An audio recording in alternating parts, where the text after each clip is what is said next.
l'Assemblée nationale. Ousmane Sonko démonte totalement Pape Djibril Fall devant tous les députés dans une séquence devenue virale sur les réseaux sociaux. Regard tendu, réponse cash, silence total dans la salle après les paroles de Sonko. Vous n'avez plus d'arguments. Une phrase choc qui a déclenché une énorme vague de réactions partout au Sénégal. Sonko accuse certains opposants de manipuler l'opinion pendant que le peuple attend des solutions concrètes. Les images de cette confrontation tournent déjà massivement sur TikTok, Facebook et YouTube. Entre clash politique, tensions extrêmes et débats explosifs, cette intervention marque encore un moment fort de la politique sénégalaise. Regardez jusqu'à la fin pour voir la réaction des députés après la réponse musclée de Sonko. Abonnez-vous maintenant pour ne rien rater de l'actualité politique sénégalaise. Dites-nous en commentaire, Sonko a-t-il définitivement fait taire ses opposants? dañoo war a dal ci sa kaw te loolu jàpp naa ne yow benn noon nga war a am mooy ku noonoo réew mi mais lépp loo xam dafa jëm ci yow jàpp nañ ne war nga ko mën a jéggale bu fekkee ne comprendre nañ fii nga xamante ni foofu la réew mi toll. donc Simon Faye ak la justice ak ñi nga xamante ni yëpp dañ leen di woo ci loo xamante ni du dara parce que li nga wax fii léegi ci wàllu justice jàpp naa ne on est en train de redéfinir même la nature de notre régime. Pendant longtemps, on a décrié une administration judiciaire. Aujourd'hui, on va aller vers un véritable pouvoir judiciaire. Lolu lañ doon xeex. Et pour man ce pouvoir-là, dañ ko war a gën a conforter, war ko gën a liggéey bu baax. C'est pas un pouvoir des juges. Loolu tamit gars yi nga xamante ni souvent ñoom ñooy nekk complètement à côté de la plaque ñoom ñoo koy nekk di wax. Donc loolu la ñu jàpp ne dafa nekk ay problématique yoo xamante ni war nañ ci taxaw bu baax a baax daal di dimbali li nga xamante ni moom mooy encore une fois ndaw ñi dooleel leen dimbali leen parce que tey jii Sénégal on parle de déguerpissement des jeunes yi nekk ci marché yi mais c'est la première fois dans l'histoire du pays où on parle de déguerpissement te kenn déggul ñu wax recasement il faut qu'on parle de recasement bu ñuy déguerpir beneen bi mooy la problématique des marchés benn borom xam-xam day wax ne boo demee ci dëkk boo bëggee xam ni waa dëkk ba mel njëkkal ci marché bi nu marché bi mel moom la dëkk bi mel te sunu marché yëpp tey ku ci am ndomba tànk dootoo dem ci marché yi dootoo fa nduggee dootoo fa lijjanti parce que xam nga ne ba marché yi nekkul aux normes donc il faut qu'on travaille sur un vaste programme de réhabilitation des marchés jàpp naa ne loolu tamit dafa nekk farata ci fi nga xamante ni foofu la Sénégal toll. Monsieur le Premier ministre damay revenir ci beneen problématique boo xamante ni c'est la presse sénégalaise. Excusez-moi mais justice bi doy na c'est bon. damay revenir sur la problématique de la presse. La presse honorable question la ci benn thématique mbunoo xaabaabal ci thématique yu bëri donc restel ci justice bi sinon mën nga dem toog. La presse se sent persécutée aujourd'hui. Veuillez couper le micro s'il vous plaît. La presse se sent honorable allez vous asseoir. Allez vous asseoir. dee leen wax loo xam ne dañ naan 1 plus 1 égale 2 constitution article wax na lii est-ce que mooy nañ ko dee leen dellu si noonu ci politique parce que sinon da ngay ni nekk di lëndëmal askan wi ci wax yoo xam ne amul bopp amul génn. La justice elle doit être rendue. La justice a été discréditée depuis plusieurs années loolu du lu ñuy nëbb lu Sénégal yëpp d'accord la majorité des acteurs de la justice d'accord nañ ci.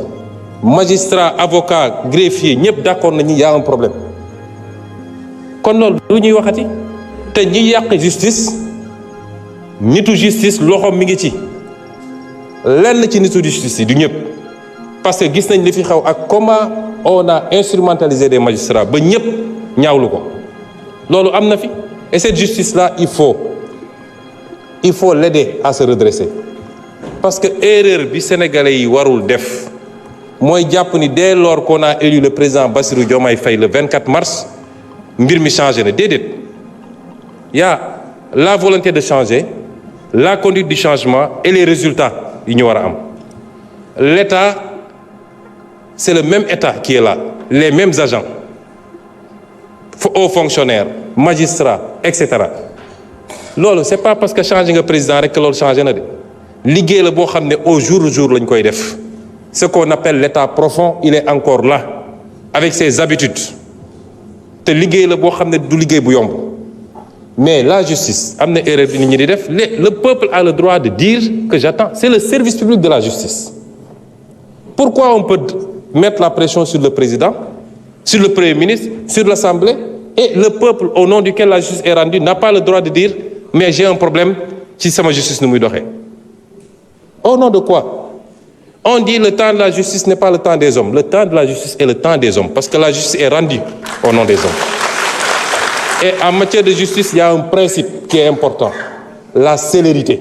La justice doit être rendue avec célérité. Ça, c'est un principe fondamental du droit.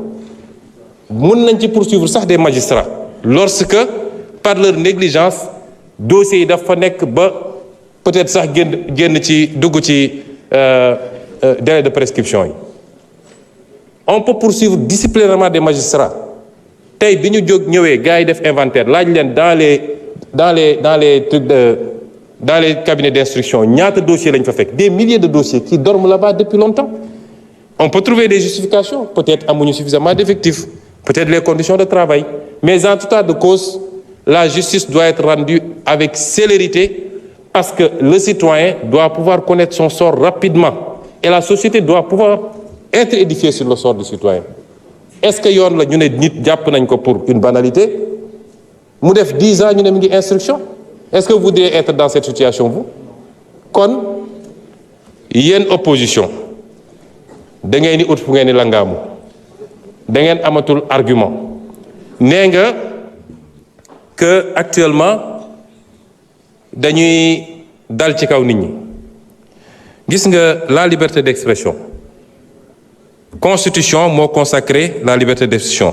Est-ce que xam nga ban article moo ko wax ci constitution bi ak lan la wax? C'est sûr que xamoo ko liroo ko. L'article 10 de la constitution dafa ne chacun a le droit d'exprimer et de diffuser librement ses opinions par la parole, la plume, l'image, la marche pacifique, pourvu que l'exercice de ces droits ne porte atteinte ni à l'honneur, ni à la considération d'autrui, ni à l'ordre public. Ni à l'honneur.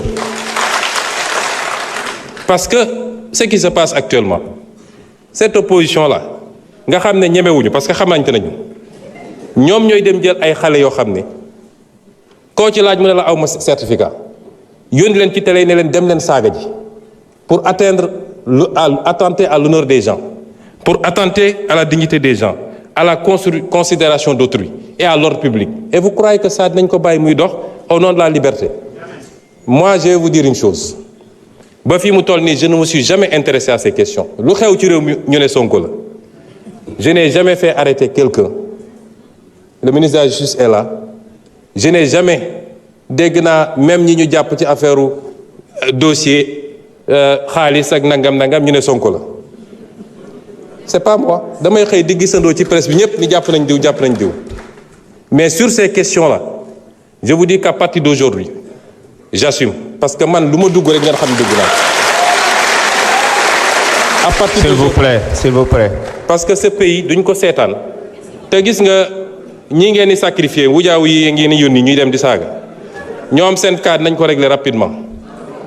Mu des nag xanaa yéen opposants yi ponkalu opposants yi nekk seen kër yor seeni milliards di joxe di fay ay loyers pour nit ñi saagal leen xanaa dañu génn ñeme léegi bis bu ñu effacer ñoo ñëpp ils prendront leur courage pour sortir et on les attend parce que nag yéen a ngi woo ci terrain bu ñu xam ñun terrain bu ñu mën ñoo leen ciy xaar. Ensuite, vous citez le cas d'un journaliste. Des journalistes qui reprennent soi-disant des articles. Est-ce que xam nga ce que la loi a dit? Vous êtes journaliste. Le responsable principal, c'est le rédacteur en chef ou le directeur de publication? C'est lui le premier responsable.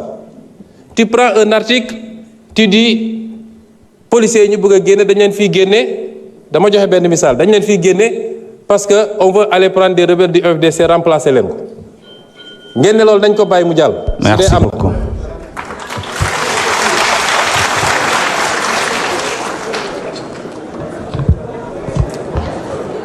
Honorable Ousmane Diop, vous avez la parole.